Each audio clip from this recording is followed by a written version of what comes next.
मुलांची शाळा निवडताना पालक कोणत्या गोष्टीचा विचार करतात? मौलिक तत्व शिकवली गेली पाहिजे. त्यासोबतच मुलांना व्यवहार ज्ञान काय असतं ते शिकवलं गेलं पाहिजे. की जिथे इतर शाळेंमध्ये कोणत्या तरी बॉलिवूडच्या गाण्यावरती नाचगाणी केली जातात आणि तिथे स्ट्रॉबेरीने 2.5 तासाचं संत ज्ञानेश्वरांच्या जीवनावर एवढं मोठं महानाट्य साकारणं. प्रत्येक क्लासरूम बाहेर एक मिरर लावलेला आहे आणि त्या मिररमध्ये मुलं पाहतात, स्वतःला पाहतात आणि ते म्हणतात तुमच्या कंपॅरिझन तुमच्यासोबत आहे. रोज महाराजांचे दर्शन घेतल्याशिवाय ते बाहेर निघू शकत नाही. वाव, काटा आला बघा माझ्या अंगावरती. नाही, आणि हे आजकाल मुलांवर कोणत्या गोष्टीबद्दल जास्त प्रेशर दिलं जातं? शोकांतिका आहे की आपली जी तरुण पिढी आहे ही व्यसनाधीनतेकडे वळत चाललेली आहे. बरोबर. मुलांमध्ये ना स्क्रीन टाईम खूप जास्ती वाढत चाललंय. मोबाईलचं ॲडिक्शन त्यांना वाढत चाललेलं आहे. खाण्याच्या बाबतीत पण बघितलं तर जंक फूडचं प्रमाण वाढतंय. लहान मुलांपासून अगदी मोठ्यांपर्यंत लाईफस्टाईल रिलेटेड डिसऑर्डर्स खूप वाढत चाललेले आहेत. की मुलांच्या मानसिक आरोग्याबद्दल पालक काय चुका करतात? पालकांमधला आणि मुलांमधला जो सुसंवाद आहे तो आता हरवत चाललेला आहे. हरपितनी मला एकदम सांगितलं, पप्पा आपण ह्या वर्षापासून शेअर्समध्ये ट्रेडिंग करायचं का? अरे वा. नमस्कार, मी डॉक्टर संजोत वैद्य बेरी टॉकमध्ये आपलं सहर्ष स्वागत करते.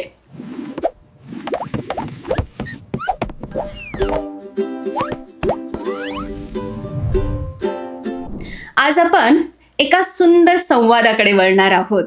खरं म्हणजे पालक म्हणून आपल्या मनामध्ये अनेक प्रश्न असतात आपल्या बाळाबद्दल. मग त्या मुलांच्या भविष्याबद्दल असतील, मुलांवरच्या संस्काराबद्दल असतील, मुलांच्या स्वभावाबद्दल असतील, मुलांच्या आरोग्याबद्दल असतील, आणि ह्या सगळ्यांची कुणी ना कुणी उत्तरं द्यावी असं आपल्याला अपेक्षित असतं. आणि ह्या सगळ्यांची उत्तरं देण्यासाठी आज आपल्यासोबत आहे एक डॉक्टर दाम्पत्य. आपण त्यांचं या टॉकमध्ये स्वागत करूयात. नमस्कार. तर सर्वप्रथम आपण त्यांची ओळख करून घेऊयात. तर डॉक्टर रेश्मा भुतडा ह्या आज आपल्यासोबत जोडलेल्या आहेत. नमस्कार.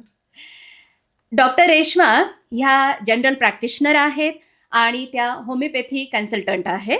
आणि त्यांच्यासोबत आहे डॉक्टर योगेशजी भुतडा. नमस्कार. हे फॅमिली फिजिशियन आहे आणि आयुर्वेद कन्सल्टंट आहेत. या दोघांची अजून एक ओळख आहे. यांची मुलं स्ट्रॉबेरी स्कूलमध्ये शिकत आहेत. त्यांची मोठी मुलगी समृद्धी ही आता 10th स्टँडर्डमध्ये आहे आणि छोटा मुलगा अर्पित हा 6th स्टँडर्डमध्ये आहे. अतिशय गुणी अशी मुलं आहेत. या मुलांच्या संगोपनासाठी डॉक्टर तुम्ही काय एफर्ट्स घेतले, कशा प्रकारे तुम्ही त्यांचं संगोपन केलं, हे जाणून घ्यायला आम्हाला नक्की आवडेल. आणि आमची काही प्रश्न आहेत जी आम्हाला तुम्हाला विचारायची आहेत. तर सुरू करूयात. येस. ओके. माझा सगळ्यात पहिला प्रश्न तुम्हाला असा आहे की समृद्धी ही 10thला आहे, अर्पित हा 6thला आहेत. दोघं मुलं थोडे वेगवेगळ्या स्वभावाचे असतील. या दोघांच्या तुम्हाला आवडणाऱ्या किंवा तुम्हाला अभिमान वाटणाऱ्या अशा 2 गोष्टी सांगायच्या झाल्या तर त्या तुम्ही नक्की काय सांगाल? Okay, thank you ma'am for the question. माझी मोठी मुलगी आहे, ती 10th स्टँडर्डमध्ये शिकत आहे. तिचे 2 क्वालिटीज ज्या मला आवडतात किंवा तिचे 2 क्वालिटीज ज्याचा मला अभिमान वाटतो आहे त्या म्हणजे फर्स्टली ती खूप हार्ड वर्किंग आहे आणि लीडरशिप क्वालिटी आहे तिच्याकडे. आणि सेकंडली म्हणजे she has a full trust in God. देवावर भरपूर विश्वास ठेवणारी मुलगी आहे. रोज टिक्की लावणारी मुलगी आहे. घरातून बाहेर जाताना छत्रपती शिवाजी महाराज, संभाजी महाराजांचे पाया पडून जाणारी आहे. देवाचे पाया पडून जाणारी आहे. आणि माझा मुलगा अर्पित तो 6th स्टँडर्डमध्ये शिकत आहे. त्याचे जो 2 क्वालिटीज आहे अभिमानास्पद वाटणाऱ्या मला, तर ते म्हणजे फर्स्टली तो खूप ॲडोरेबल बॉय आहे, हंबल आहे आणि केअरिंग आहे. आणि दुसरा म्हणजे तो ॲनालिटिकल लर्नर आहे with good patience. Analytical learner म्हणजे ऑब्झर्वेशन करून शिकणारा मुलगा आहे. ते असे आहेत माझे बहुगुणी मुलं. नक्कीच आहे. आणि मला गेल्या अनेक वर्षांपासून तुमच्या दोघं मुलांचा अनुभव पण आहे. खरंच खूप समंजस आणि एक डाऊन टू अर्थ पण आहे. म्हणजे एक सुसंस्कारी आणि सुस्वभावी अशी तुमची दोघंही मुलं आहेत. खरंच अभिमान वाटण्यासारखी ही मुलं आहेत. डॉक्टर साहेब, तुम्हाला एक मला प्रश्न विचारायचा आहे. खरं म्हणजे आपण पालक बनतो, पण पालकत्वाचं कोणतंही ट्रेनिंग आपण घेत नाही. आणि एकदा पालक बनल्यानंतर मग आपली धावपळ सुरू होते की या मुलांवरती संस्कार कसे करायचे, काय करायचे आहेत ते. मग काही दिवसानंतर शाळा निवडण्याची वेळ येते. तर मुलांची शाळा निवडताना पालक कोणत्या गोष्टीचा विचार करतात आणि एका चांगल्या शाळेकडून पालकांची नक्की काय अपेक्षा असते? खूप चांगला प्रश्न आहे मॅडम. मी स्वतः शाळा शोधताना माझ्या मनात एक विचार होता, उत्तम शिक्षण मिळालंच पाहिजे, पण त्यासोबतच मुलांना मौलिक तत्त्व शिकवली गेली पाहिजे. त्यासोबतच मुलांना व्यवहार ज्ञान काय असतं ते शिकवलं गेलं पाहिजे. थोडक्यात सांगायचं म्हणजे मुलं केवळ अकॅडमिकली हुशार न करता त्यांना एक समाजाभिमुख व्यक्ती म्हणून तयार करणारं संस्था मी शोधत होतो. आणि नक्कीच आम्ही दोघं, आणि माझं म्हणणं आहे की स्ट्रॉबेरी स्कूलचे प्रत्येक पॅरेंट्सचं हेच म्हणणं असेल की आपण ह्या स्कूलमध्ये सहभागी होऊन, या परिवारात सहभागी होऊन कुठली चूक केलेली नाही. अतिशय आमचा निर्णय सार्थक झालेला आहे. हो, थँक्यू सो मच. ग्रेट. शाळेमुळं तुमच्या मुलांच्या स्वभावात असतील किंवा तुमच्या मुलांच्या कॅपॅबिलिटीमध्ये असे काय बदल तुम्हाला पाहायला मिळालेत? गेली 10 वर्ष मी स्ट्रॉबेरी इंग्लिश मीडियम स्कूलशी रिलेटेड आहे. खूप जुनं नातं आहे स्ट्रॉबेरीसोबत. आणि स्ट्रॉबेरी संस्था ही अशी आहे जी नेहमीच वेगवेगळ्या नाविन्यपूर्ण उपक्रम राबवण्यासाठी जाणवली, म्हणजे ओळख आहे तिची. जसे आपल्याकडे आज रोबोटिक क्लासेस होतात, अटल टिंकरिंग लॅब आहे, परत आपल्याला फॉरेन लँग्वेजेस शिकवले जातात तिथे स्कूलमध्ये, ग्रँड पॅरेंट्स डे सेलिब्रेशन होतो, मग ग्रॅटिट्यूड डे सेलिब्रेट करतो आपण. आणि अजून एक छान क्वालिटी म्हणजे प्रत्येक क्लासरूम बाहेर एक मिरर लावलेला आहे आणि त्या मिररमध्ये मुलं पाहतात, स्वतःला पाहतात आणि ते म्हणतात तुमच्या कंपॅरिझन तुमच्यासोबत आहे, इतर कोणाशी कम्पेअर तुम्हाला करायचं नाही. ही माय कॉम्पिटिटर लिहिलेलं आहे त्याच्यावरती. You are the own computer of your self. आणि अजून एक खूप महत्वाची गोष्ट म्हणजे आपले अॅन्युअल फंक्शन्स, अॅन्युअल गॅदरिंग जी होते ती स्टुडंट्सला इन्व्हॉल्व करून आपण आपल्या देशाच्या, महाराष्ट्राच्या जे थोर महापुरुष, जे संत होऊन गेलेले त्यांची ओळख करून देतो. त्या स्टुडंटच्या माध्यमातून एका महानाट्याद्वारे आपण ओळख करून देतो आणि ही एक खूप मोठी गोष्ट आहे. ह्याच्यामुळे मुलांमध्ये डेअरिंग वाढते, त्यांची बाकी ओव्हरऑल डेव्हलपमेंट खूप छानरित्या होऊन जाते. Okay, great.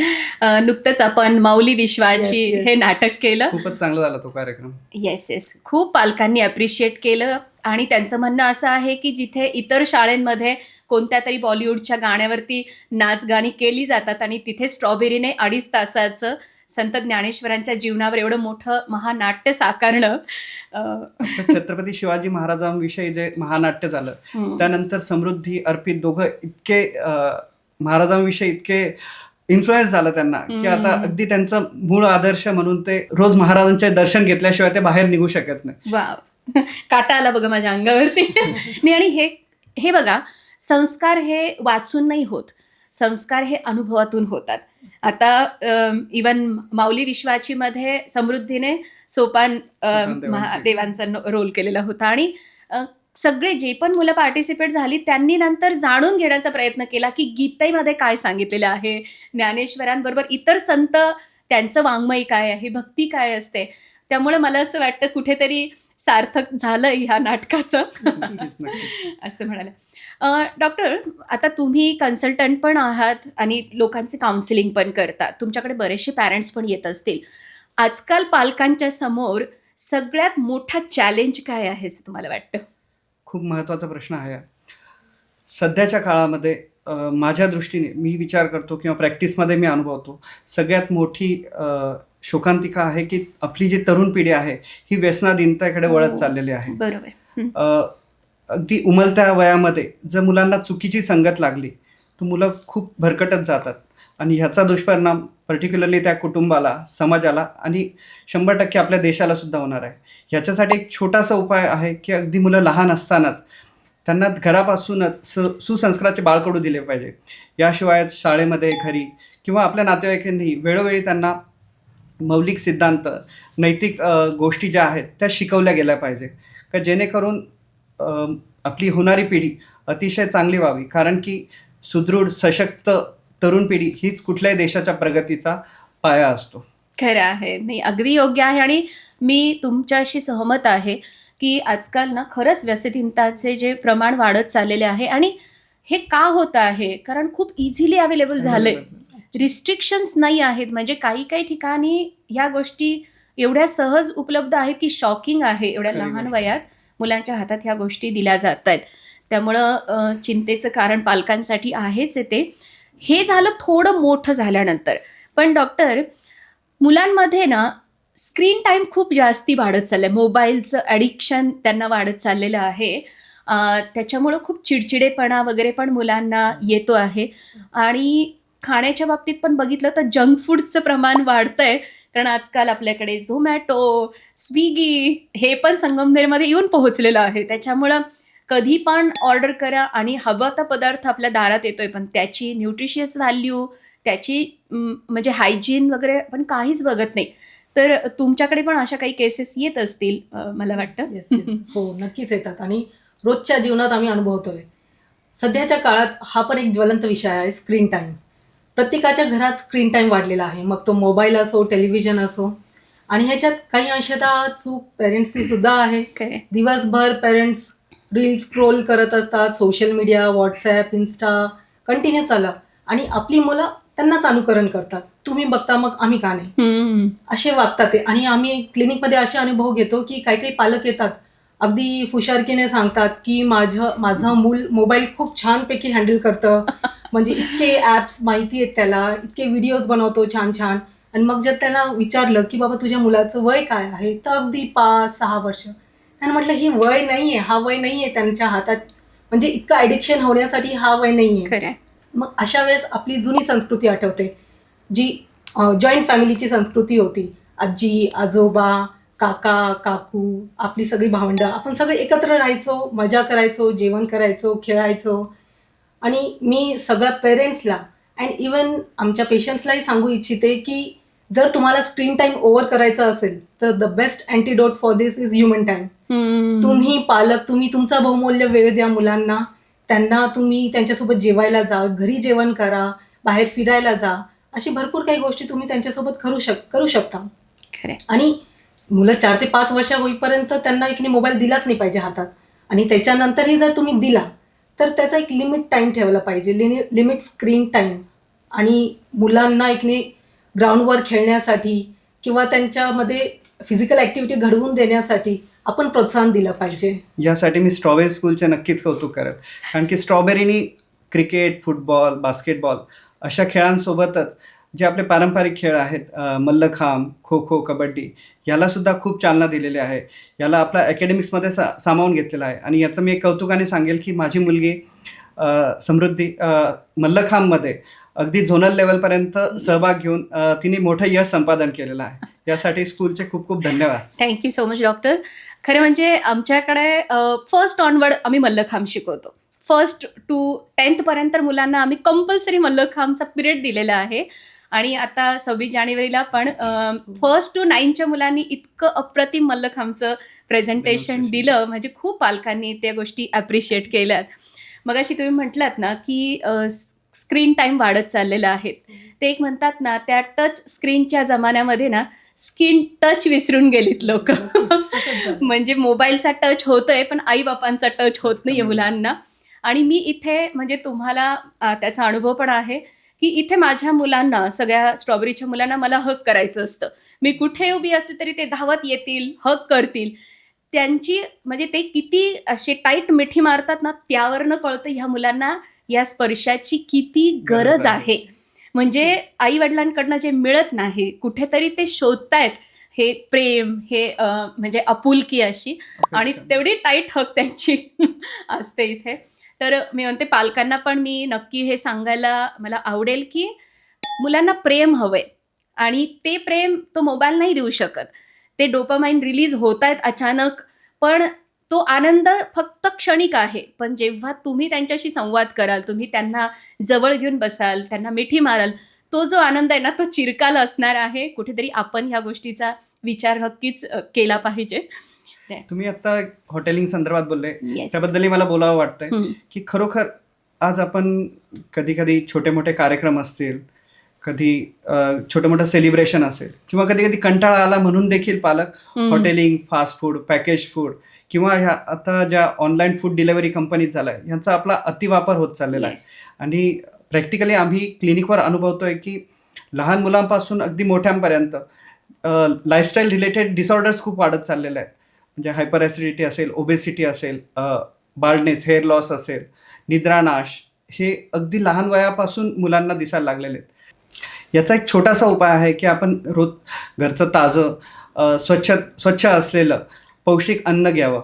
आणि आमचं आयुर्वेदशास्त्र सांगतं की जे घरी अन्न बनवलं जातं, आपले आई, आजी अथवा पत्नी जे अन्न बनवते त्याच्यात सात्विकता उतरते. आणि ही सात्विकता तुमच्या शारीरिक, मानसिक आणि बौद्धिक विकासासाठी खूप आवश्यक असते. खरंय. डॉक्टर, आयुर्वेदामध्ये टेस्ट बद्दल पण सांगितलं ना, वेगवेगळे षड्रसात्मक आहार. हा, तर त्याच्याबद्दल थोडं 2 मिनिटं सांगाल तुम्ही? षड्रसात्मक आहार प्रत्येक बाळाला, प्रत्येक विद्यार्थ्याला, मुलांना किंवा इनफॅक्ट आपल्यासारख्या प्रत्येकाने आहार हा आपला चौरस असावा. म्हणजे त्याच्यामध्ये 6 जे रस आहे, मधुर, आम्ल, लवण, तिक्त, कषाय, हे सर्व रसांचा समावेश असावा. जर तुमचा आहार प्रॉपर असेल तर तुम्हाला मेडिसिनची गरज नक्कीच लागणार नाही. पण आता उलटं होतंय की लोक औषधं हे आहार म्हणून घेत आहेत आणि लाईफस्टाईल डिसऑर्डर्स जे आहेत त्याच्यामुळं आहाराला लिमिटेशन्स आलेले आहेत. जर तुम्ही प्रॉपर व्यायामाची सांगड, आहाराची व्यवस्थित जोड जर असली तर नक्कीच आपण सर्वच जण हेल्दी आयुष्य जगू शकतो. Yes yes, very true. मी पण ॲग्री आहे. कारण जेवणावरती खूप असतं आणि जे घरी बनवलं जातं त्याच्यामध्ये प्रेम ॲड केलं जातं. Yes. म्हणजे ते नक्कीच तो प्रसाद बनतो. म्हणजे ते जेवण राहत नाही, तो प्रसाद बनतो. कारण त्या प्रेमाने ते बनवलेलं असतं. म्हणून पुढचा एक प्रश्न असा आहे, खरं म्हणजे तुम्ही दोघंही डॉक्टर आहात, राईट? आणि डॉक्टर लोकांच्या ग्रुपमध्ये फिरता आहात किंवा वेगवेगळ्या पालकांना भेटताय. आजकाल मुलांवर कोणत्या गोष्टीबद्दल जास्त प्रेशर दिलं जातं असं तुमचं निरीक्षण आहे? आत्ता सध्या पेरेंट्सला असं वाटतं की माझ्या मुलाला सगळं आलं पाहिजे. त्याला चांगले मार्क्स मिळाले पाहिजे, त्याला चांगली ड्रॉइंग काढता आली पाहिजे, तो स्टेजवर चांगला परफॉर्मर असला पाहिजे, मग त्याला वेगवेगळे स्पोर्ट्स चांगल्या रीते खेळता आलं पाहिजे. एवढ्या सगळ्या अपेक्षांचं बर्डन. मग त्याच्यासाठी सुरू होतात क्लासेसचा भडीमार, बॅक टू बॅक क्लासेस. मुलगा दिवसभर पॅक. त्याला घरच्यांसोबत वेळ स्पेंड करण्यासाठी वेळच नाही आहे आणि अपेक्षांचं ओझं त्यांच्यावर लादलं जात आहे. तर माझं असं म्हणणं आहे की अपेक्षांचं ओझं न लादता तुम्ही त्यांचं बहुमोल वेळ, पालकांनी त्यांचं बहुमोल वेळ मुलांना द्या. तुम्ही घरीच त्यांना गोष्टी वगैरे सांगा. तुम्ही घरी थोडंसं टाइम स्पेंड करा त्यांच्यासोबत. काही आपले जुने खेळ आहेत, साधे चल्लसाठ खेळ विसरून गेल्यामुळे ते पण खेळू शकतो आपण थोडंसं टाइमपास म्हणून. ते खेळू शकता आणि त्याच्यामुळे काय होईल, मुलं पण तुम्हाला अटॅच होतील. आणि मेन शेवटची गोष्ट म्हणजे की त्यांना कंपॅरिझनच्या विळख्यात प्लीज अडकून ठेवू नका. ही खूप भयावह कंडिशन आहे सध्या समाजात, पालकात मोस्टली, की कंपॅरिझन, हिच्या मुलीला एवढे मार्क्स मिळाले, हा असा अव्वल झाला, तसं एक्सेट्रा एक्सेट्रा. ते नाही झालं पाहिजे आणि हा बर्डन मुलांना नाही दिला गेला पाहिजे. करेक्ट. खूप छान तुम्ही सांगितलं. मी माझा एक अनुभव शेअर करेल की माझ्याकडे एक मुलगा आहे, 3rd स्टँडर्डलाच आहे, खूप लहान आहे अजून तो. पण तो जेव्हाही कधी एक्झाम येते ना, त्याला ताप आलेला असतो, त्याला पोट दुखत असतं, त्याचं डोकं दुखत असतं. आता त्याची खूप हे स्कूल मिस होते. म्हणून एकदा त्याच्या पॅरेंट्सला बोलवलं, आले की त्याला हे येत नाही, त्याला ते येत नाही, तो हे करत नाही, तो ते करत नाही. मग मी म्हटलं की ठीक आहे, पण तुम्ही बघा की त्याला खरंच येतं आहे की नाही आहे. नाही, ते ॲग्रीच नव्हते सगळ्या गोष्टीला. म्हटलं मग त्याचं शेड्यूल सांगा. काही नाही, सकाळी शाळेत येतो इथे, 3 वाजता घरी, 4 वाजता घरी आलं की तो कोणत्या तरी 2 तास ट्युशनला जातो, नंतर 2 तास फोनिक शिकायला जातो आणि रात्री 8:30 वाजता घरी येतो. म्हटलं आणि तुम्ही कधी येता? मग मी 9 वाजता घरी येतो, वडील. आणि 10:30 मग मला मुलांबरोबर खेळायला होत नाही, म्हणून मी 10:30 खेळतो. 11ला मुलं झोपतात, 11, 11:30 सकाळी परत त्यांना स्कूल आहे. बरं, म्हटलं याच्यातनं आउटकम काय, मार्क वाढले का? नाही नाही, अजून बिघडत चाललाय तो. मी म्हटलं त्याला म्हणजे स्पेसच नाही आहे. स्कूलने भरायचं, ट्युशनवालीने वेगळं भरायचं, फोनिक्सवालीने अजून वेगळं भरायचं. म्हणजे त्याचा ब्रेन हा ऑक्युपाईड झालाय, थकलाय आणि एक्झॉस्ट झालाय. आणि जेव्हा एक्झाम येते, आजारी, तापच आला, पोटच दुखलं, त्याला काही मेजरमेंटच नाही आहे, तापाला तरी आपण म्हणू. पण या सगळ्या गोष्टीतनं मग मी त्यांना म्हटलं, पहिल्या त्या 2 ट्युशन बंद करा, घरी त्याला शिकवायला लागा आणि मग बघा तो आता रीडिंगमध्ये इम्प्रूव्ह झालाय, रायटिंगमध्ये इम्प्रूव्ह झालाय. जे ट्युशनवाल्यांनी केलं नाही ते घरच्या घरी नक्कीच होतं असं. त्यामुळं जे लोकांना अपेक्षा ना, ट्युशनवाली काहीतरी करिश्मा आणि मॅजिक करेल, काही घडत नसतं असं. डॉक्टर, एक प्रश्न असा आहे की मुलांच्या मानसिक आरोग्याबद्दल पालक काय चुका करतात? आत्ता तुम्ही सांगितल्याप्रमाणे मॅडम, जी आत्ता धावपळीची जीवनशैली सुरू झालेली आहे, यामुळं पालकांमधला आणि मुलांमधला जो सुसंवाद आहे, तो आता हरवत चाललेला आहे. विभक्त कुटुंब पद्धतीमुळे मुलं थोडीशी अ, एकटेपणा महसूस करतात. त्याच्या जोडीलाच अ, वयानुसार मुलांमध्ये जे थोडेसे हॉर्मोनल चेंजेस होतात, त्यामुळे काही शारीरिक, मानसिक बदल होतात. त्यावेळेस मुलं सेन्सिटिव्ह होत असतात. तर अशा वेळेस पॅरेंट्सचं आणि सोबतच शिक्षकांचा एक खूप महत्त्वाचा रोल राहील. यावेळेस त्यांनी सामंजस्याने त्या मुलांना नेहमी मॉरल बूस्ट कसं करता येईल, ह्याचे प्रयत्न करावे. आणि जेवढं जास्तीत जास्त मुलांशी सुसंवाद करता येईल, तेवढं चांगलं. कारण की हा सुसंवाद नक्कीच त्यांच्या मानसिक आरोग्यासाठी खूप फायदेमंद राहणार आहे. ओके. डॉक्टर, ह्या सगळ्या गोष्टीचा विचार करून ना स्ट्रॉबेरीमध्ये आपण माइंडसिंग नावाचा एक सब्जेक्ट पण घेतलेला आहे. म्हणजे मानसिक आरोग्यासाठी एक आपण मेडिटेशन घेतो, मुलांना माइंडफुलनेस शिकवतो आणि एखादा प्रॉब्लेम तुमच्यासमोर आला किंवा एखादी सिच्युएशन तुमच्यासमोर आली, की त्याला तुम्ही कसं रिस्पॉन्स केलं पाहिजे, रिॲक्ट नाही. सो बऱ्याचदा आम्ही त्यांना रिस्पॉन्स करायला शिकवतो आणि बहुतेक त्यांच्या जो पिरियड असतो त्या पिरियडची सुरुवात आम्ही छोट्याशा मेडिटेशननी करतो, जेणेकरून परत ते फोकस होतात आणि नवीन टीचरला किंवा नवीन सब्जेक्टला सामोरं जाण्यासाठी तयार होतात. सो ह्या खूप गोष्टी महत्त्वाच्या आहेत. तुम्ही सांगितलं की घरी पण काही इश्यूज असतात, ते मुलं शाळेत घेऊन येतात आणि मग इथं आल्यानंतर ते वेगळ्या पद्धतीने रिॲक्ट करू शकतात. तर आम्ही टीचरला आधी ट्रेनिंग दिलं आणि एक माइंडसिंग नावाचा खूप छान प्रोग्राम स्ट्रॉबेरी स्कूलमध्ये किंवा एक कंपल्सरी सब्जेक्ट आपण घेतलेला आहे. खूप चांगली गोष्ट आहे. येस, आणि नक्कीच मुलांच्या शारीरिक, मानसिक आणि शैक्षणिक अशा सगळ्या आरोग्याची काळजी घेण्याचा स्ट्रॉबेरी प्रयत्न करत असते. अजून एक स्ट्रॉबेरीमध्ये एक सब्जेक्ट आहे आपल्याकडे, IFM म्हणून, इंट्रोडक्शन ऑफ फायनान्स मॅनेजमेंट. आपण 6th ऑनवर्ड मुलांना आर्थिक साक्षर बनवण्यासाठी प्रयत्न करतो. खरं म्हणजे जेव्हा 2016मध्ये हा सब्जेक्ट आपण घेतला, हा विषय घेतला, तेव्हा महाराष्ट्रात एकाही शाळेमध्ये हा विषय नव्हता. आणि मी एक पुस्तक वाचत होते, रिच डॅड पुअर डॅड. त्याच्यात एक पहिलं वाक्य होतं की मुलांना आर्थिकदृष्ट्या साक्षर करण्यासाठी शाळा काहीच करत नाही. म्हटलं ही तर आपल्याला चपराक आहे. आणि मग मी सर्च केलं की आता आपण मुलांना कसं आर्थिकदृष्ट्या साक्षर करू शकतो. इवन नंतर NEPने तेच सांगितलं की जीवन कौशल्य मुलांना शिकवा. तर तुमच्या मते एक मारवाडी कुटुंब म्हणूनही सांगते की मुलांना लहान वयामध्ये आर्थिक साक्षर करणं किती महत्त्वाचं आहे? कारण खूप पालकांना याचं महत्त्व वाटत नाही आहे. तर तुमच्याकडनं मला हे उत्तर याचं ऐकायला उत्तर मी आवडेल. देईल. नक्कीच.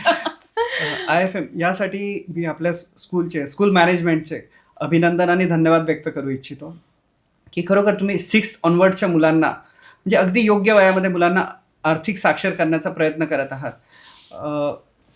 म्हणजे हार्डली 11-12 वर्षाची जी मुलं आहेत, त्यांनाच तुम्ही पैशाचं व्यवस्थापन कसं करावं, बचत कशी करावी, गुंतवणूक कशी असावी, याच्या जोडीला तुम्ही नीड्स, वॉन्ट्स या गोष्टींचं डिफरन्सिएशनही मुलांना शिकवता आहात. हे नक्कीच फायद्याचं आहे. याच्यासाठी मी एक छोटासा किस्साही सांगू इच्छितो. जानेवारी महिना आहे, मी आणि पप्पा ह्या वर्षभराच्या फिनान्शियल प्लॅनिंगसाठी बसलेलो होतो. त्यावेळेस अर्पित समृद्धी तिथं खेळत होते. अर्पितने मला एकदम सांगितलं, पप्पा आपण ह्या वर्षापासून शेअर्समध्ये ट्रेडिंग करायचं का? अरे वा. अगदी 6वीचा, हार्डली 11-12 वर्षाचा मुलगा, त्याच्या तोंडून शेअर्स, ट्रेडिंग हे शब्द ऐकून मलाही खूप आनंद वाटला.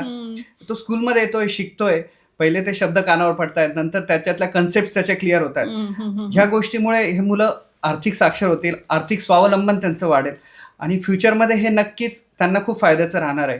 कुठलाही आर्थिक निर्णय घेताना त्यांना कधीही कुठल्याही समस्येला सामोरं जावं लागणार नाही.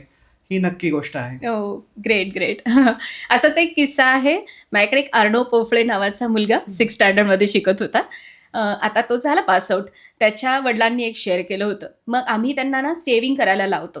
त्यांनी सेव्हिंग करत त्याचं बँक अकाउंट ओपन केलं होतं आणि सेव्हिंग करत त्याच्याकडे 27,000 रुपये त्यांनी जमा केले होते. एकदा त्याच्या आजोबांना पैसे पाहिजे होते आणि म्हणून ते म्हटलं, अर्णव, तुझ्या अकाउंटमध्ये पैसे आहेत ना, ते देतो का मला? त्याने विचारलं, बाबा मी तुम्हाला देईल, तुम्ही व्याज किती देणार त्याच्यावर? इंटरेस्ट किती देणार सांगा. म्हणजे मुलांना इंटरेस्ट मिळतो काही पैसे दिल्याचं, एवढं जरी नॉलेज झालं तरी म्हटलं सार्थक झालं, आम्ही आर्थिक साक्षर केलं आता मुलांना.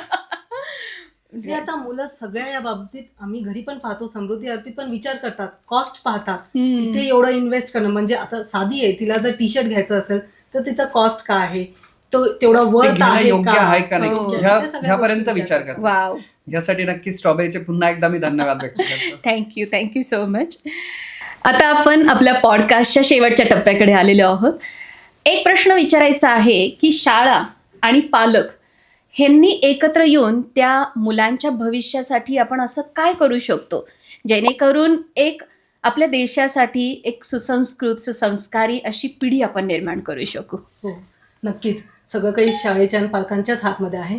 मुलांच्या सर्वांगीण विकासासाठी शाळा, शिक्षक आणि पालक ह्या तिघांमधला सुसंवाद, विश्वास आणि सहकार्य ह्या तिन्ही गोष्टी खूप इम्पॉर्टंट आहे.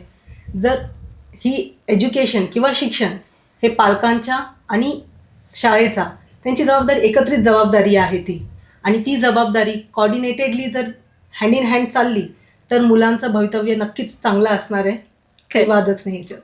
येस, नक्कीच. Thank you so much. खूप महत्त्वाची गोष्ट आहे की शाळा आणि पालक ह्यांनी हँड इन हँड जाणं, आपल्यामध्ये कोऑर्डिनेशन असणं हे खूप महत्त्वाचं आहे. नाहीतर आम्ही काहीतरी वेगळा विचार करतोय, तुम्ही वेगळा विचार करतायत आणि मधल्यामध्ये ते बाळ भरकटतंय आहे, ते पिसलं जातं आहे खरं म्हणजे. त्यामुळं आता एक फक्त शेवटचा प्रश्न आहे की आजच्या पॉडकास्टच्या माध्यमातनं तुम्ही पालकांना जर एका शब्दात असं काही सल्ला द्यायचा झाला तर तो काय द्याल एक पालक? पेरेंट्स, माझी रिक्वेस्ट असेल सगळ्या पेरेंट्सला की मुलांना त्यांचं चाइल्डहुड एन्जॉय करू द्या, अगदी स्वच्छंदपणे आणि त्यांच्या मनाने जगू द्या. बालपण हे आपले सगळ्यात सोनेरी दिवस असतात. त्याच्या जेवढ्या मेमरीज, अनलिमिटेड मेमरीज मुलांना गोळा करून त्यांच्या तारुण्यावस्थाकडे पदार्पण करू देऊया. खूप महत्त्वाचा मुद्दा डॉक्टर तुम्ही इथे सांगितलेला आहे. खरं म्हणजे आपले 10वीपर्यंतचे जे दिवस असतात ना, ज्या 10वीपर्यंतच्या ज्या आपल्या मेमरीज आहेत त्याच आपल्याला लाँग टर्म आठवत आहे. 11वी 12वी असेल, ग्रॅज्युएशन आहे, इथले दिवस आपल्याला तितकेसे नाही आठवत, तितक्या आठवणी नाही आहेत आपल्या. त्यामुळं पालकांनो, मी तुम्हाला सांगते की तुम्ही या मुलांच्या माध्यमातनं पुन्हा एकदा तुमचंही बालपण जगू शकता. तुम्ही जेव्हा त्यांच्यातले एक बनणार आहात तेव्हा तुमच्यातला एक बॉन्ड जो आहे तो खूप सुंदर पद्धतीने डेव्हलप होणार आहे आणि तुमची स्वप्न त्यांच्यावर लादण्यापेक्षा त्यांचं काय स्वप्न आहे, त्यांच्या काय अपेक्षा आहे त्या पूर्ण करण्यासाठी त्यांच्या पाठीमागे खंबीरपणे उभं राहा. त्या मुलांना वाटलं पाहिजे की पप्पा मम्मी हे माझा विचार करतायत, Yes. माझ्या आवडीनिवडीचा विचार करतायत आणि एकदा तुम्ही तुमचा रोल हा प्रामाणिकपणे जर तिथे निभावला तर मला वाटतं की येणाऱ्या काळामध्ये एक खूप सुंदर आनंददायी असं कुटुंब निर्माण करू आणि एक आनंददायी असा देश घडवण्यासाठी आपण सगळे मिळून नक्कीच आपला खारीचा वाटा तिथे उचलू शकतो आणि ह्या देशासाठी एक मोठं योगदान आपल्या माध्यमातून होईल. तुम्ही दोघं इथे आलात, खूप सुंदर तुम्ही आमच्या प्रश्नांची उत्तरं दिलीत. नक्कीच स्ट्रॉबेरीच्याच पालकांसाठी नाही तर आत्ता बघणाऱ्या सगळ्यांसाठी हा पॉडकास्ट हा नक्की खूप उपयोगी ठरणार आहे. Thank you so much. खूप खूप मनापासून तुमचे धन्यवाद आहे. Thank you. Thank you. Thank you ma'am. आम्हालाही तुम्ही इथे इन्व्हाइट केलं, आम्हाला बोलण्याची संधी दिली, त्याच्यासाठी आमच्याकडून खूप खूप धन्यवाद. आणि थँक्यू. स्ट्रॉबेरी स्कूल मॅनेजमेंटला खूप खूप शुभेच्छा. थँक्यू. येस. आपल्याला जर हा संवाद आवडला असेल तर नक्कीच आपले मित्रपरिवार, आपले नातेवाईक यांच्याबरोबर हे शेअर करा आणि अशाच नवीन नवीन विषयावरती सुद्धा तुमच्या प्रश्नांची उत्तरं जाणून घेण्यासाठी बेरी टॉकला फॉलो करा. आणि अद्याप तुम्ही हे चॅनल सबस्क्राईब केलं नसेल तर आज आता या क्षणी या चॅनललाही सबस्क्राईब करा. असेच इनोव्हेटिव्ह विषयांवरती वेगवेगळ्या एक्सपर्टला घेऊन, मार्गदर्शकांना घेऊन आपण व्हिडिओ बनवणार आहोत, पॉडकास्ट बनवणार आहोत. तर तुमच्याही खूप साऱ्या प्रश्नांची उत्तरं तुम्हाला या माध्यमातून मिळतील. So stay with us and have a great day ahead. Love you all so much.